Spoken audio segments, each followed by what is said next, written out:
Hi hello welcome to VTV health. ఈరోజు ఒక special టిప్తో అయితే మీ ముందుకు వచ్చేసానండి.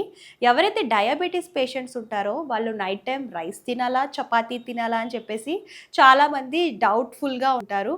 సో కొంతమంది రైస్ తినేస్తూ ఉంటారు, కొంతమంది చపాతీ తినేస్తూ ఉంటారు. అసలు ఏది తింటే బెస్ట్ ఈ వీడియోలో తెలుసుకుందాం.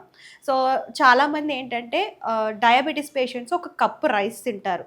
ఒక కప్లో చూసుకున్నట్లయితే 50 గ్రామ్స్ ఆఫ్ కార్బోహైడ్రేట్స్ ఉంటాయి. అలాగే చపాతీలో చూసుకున్నట్లయితే మీకు 15 గ్రామ్స్ ఆఫ్ కార్బోహైడ్రేట్స్, ఫైబర్ ఎక్కువగా ఉంటుంది చపాతీలో. అండ్ మీకు రైస్ వచ్చేసరికి డయాబెటీస్ పేషెంట్స్ కార్బోహైడ్రేట్స్ ఎక్కువ తినాలనిపిస్తుంది కాబట్టి నైట్ టైమ్ రైస్ తింటే సో ఎక్కువే తినేస్తూ ఉంటారు ఒక కప్పు కాకుండా.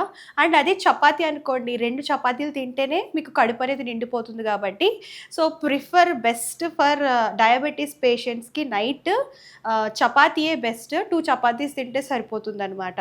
సో డయాబెటీస్ పేషెంట్ ఎవరైనా ఉన్నా సరే రైస్ కాకుండా నైట్ టైము చపాతీలు తినండి. మీకు హెల్త్ అనేది చాలా బాగుంటుంది అండ్ షుగర్ లెవెల్స్ కూడా చాలా కంట్రోల్ అవుతూ ఉంటాయి. సో ఇది వాటి స్పెషల్ టిప్. మరొక టిప్తో మళ్ళీ కలుద్దాం. అంతవరకు చూస్తుండండి వీటీవీ.